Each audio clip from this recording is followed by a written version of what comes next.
اوس د خدمت او د یووالي وخت دی، اوس د وطن د جوړونې وخت دی، اوس په دې خاوره د جنګونو پر ځای د آبادۍ او رغونې وخت دی، خاوره د جنګونو پر ځای د آبادۍ او رغونې وخت دی، اوس د خدمت او د یووالي وخت دی، اوس د وطن د جوړونې وخت دی، اوس په دې خاوره د جنګونو پر ځای د آبادۍ او رغونې وخت دی، خاوره د جنګونو پر ځای د آبادۍ او رغونې وخت دی، او ضرورت د شارو کلی مونتا هر هیواد والسترګې نیولې مونتا،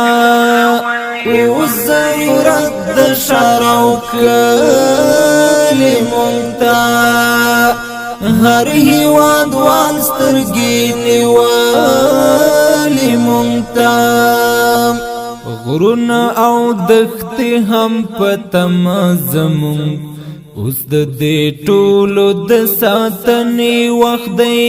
غرونه او دښتې هم په تمه زمون اوس د دې ټولو د ساتنې وخت دی، اوس د خدمت او د یووالي وخت دی، اوس د وطن د جوړونې وخت دی، اوس په دې خاوره د جنګونو پر ځای د آبادۍ او رغونې وخت دی، خاوره د جنګونو پر ځای د آبادۍ او رغونې وخت دی، دا شل کلن زخمونه ډېر ژور دي، په وطن جوړ ټپونه ډېر ژور دي، دا شل کلن زخمونه ډېر ژور دي، په وطن جوړ ټپونه ډېر ژور دي، دغه درمل غواړي پټي غواړي اوس د زخمو د درملنې وخت دی، دغه درمل غواړي پټي غواړي اوس د زخمو د درملنې وخت دی، اوس د خدمت او د یووالي وخت دی، اوس د وطن د جوړونې وخت دی، اوس په دې خاوره د جنګونو پر ځای د آبادۍ او رغونې وخت دی، خاوره د جنګونو پر ځای د آبادۍ او رغونې وخت دی، نه د طالب نه د مولا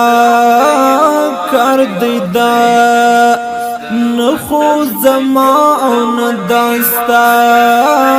کار دی دا، نه د طالب نه د مولا کار دی دا، نه خو زما او نه داستا کار دی دا، اوس اتحاد ته ضرورت لرو ډېر، اوس د یووالي او ټولنې وخت دی، اوس اتحاد ته ضرورت لرو ډېر، اوس د یووالي او ټولنې وخت دی، اوس د خدمت او د یووالي وخت دی، اوس د وطن د جوړونې وخت دی، اوس په دې خاوره د جنګونو پر ځای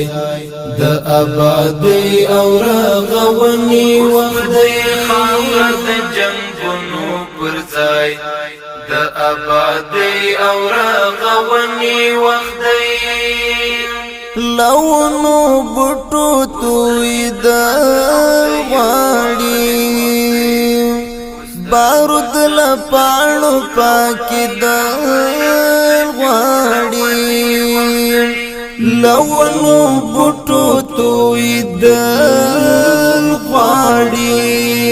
بارود لپاڼو پاکی دل غواړي د شل کلنې جګړې بوی چورکشي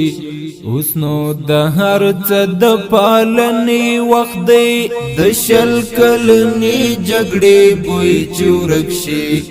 اوس نو د هر څه د پالنې وخت دی اوس د خدمت او د یووالي وخت دی اوس د وطن د جوړونې وخت دی اوس په دې خاوره د جنگونو پر ځای د آبادۍ او رغونې وخت دی خاوره د جنگونو پر ځای د آبادۍ او رغونې وخت دی مټی راون غړی او ټول پاڅیږي په ګډا جوړ چکړو دوران شارونه مټی راون غړی او ټول پاڅیږي په ګډا جوړ چکړو دوران شارونه وطن د ټولو افغانانو کور دی مخبت اوس د غوښتنې وخت دی وطن د ټولو افغانانو کور دی مخبت اوس د غوښتنې وخت دی اوس د خدمت او د یووالي وخت دی اوس د وطن د جوړونې وخت دی اوس په دې خاوره د جنگونو پر ځای د آبادۍ او رغونې وخت دی خاوره د جنگونو پر ځای د آبادۍ او رغونې وخت دی